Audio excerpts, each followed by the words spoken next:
Today I'm here to do a review of the Enchantress Returns, Book 2 in the Land of Stories series. I was going to say Chronicles, but I don't think they call it Chronicles. These are written by Chris Colfer, by the way. And so I actually listened to the audiobook version of this and discovered that Chris Colfer, in addition to being an actor, a singer, a dancer, a writer, is also an audiobook narrator. He narrates his own audiobooks. How badass is that? Like, what a beast of a guy. He does everything. I'm in awe of this guy. Despite my thoughts on this book, I still love him. Anyway, so I won't say too much about the plot because I don't want to spoil the first book for anyone who hasn't read it, but I will say that the plots of the first book and the second book were strikingly similar. Unfortunately so, because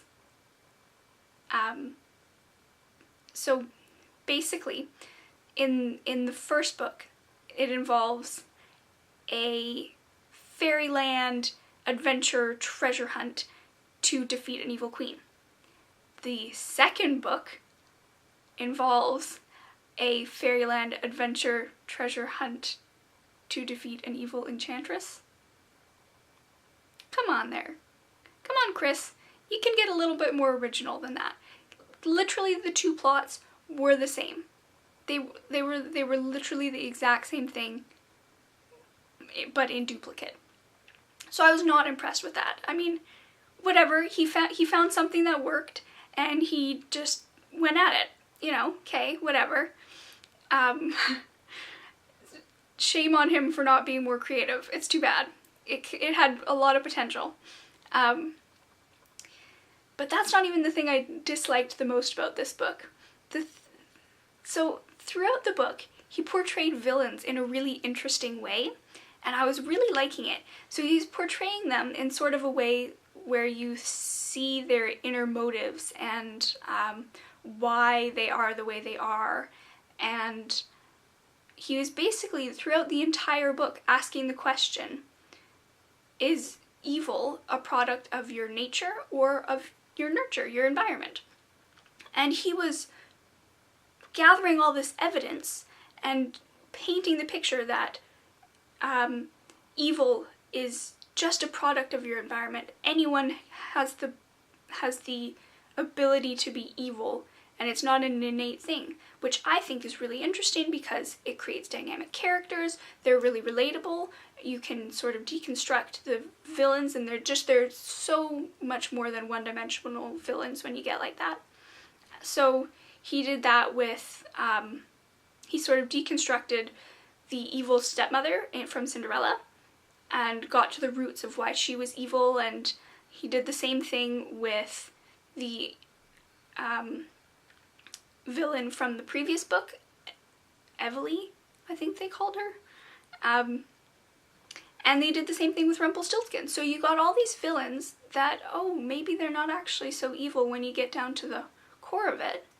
So I was getting really excited for like the end when the evil enchantress was going to be foiled and you discover, oh, maybe she's not actually that different, you know? And then he blew it. You get to the end and you're expecting some grand soliloquy where all of is revealed and this whole theme gets wrapped up. And instead, Alex, the main girl, she says, I'm nothing like you. I could never be like you. I'm not evil like you. You are evil. And then kills her.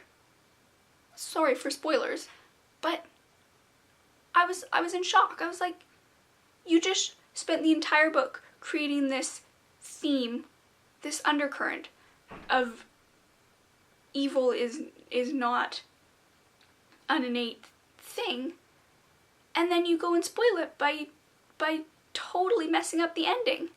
And I don't know whether he didn't realize what he was doing, or like maybe he didn't realize that he had created this this theme throughout his book, where he didn't realize he was asking this question. and then he got to the end and he just ended it the way he wanted to, and whatever. He didn't realize that he just fell on his face. It could have been so, so powerful. And it just wasn't.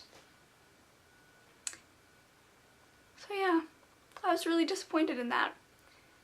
The most I can give it is a 2 out of 5 rating. I really, really did not. Maybe even a 1 out of 5, I don't know. I really did not enjoy it. But the thing was, I kind of did enjoy it. I had a fine time listening to it. I took pleasure in listening to it, even though I was just shaking my head with how ridiculous it was and how it was just not working and whatever.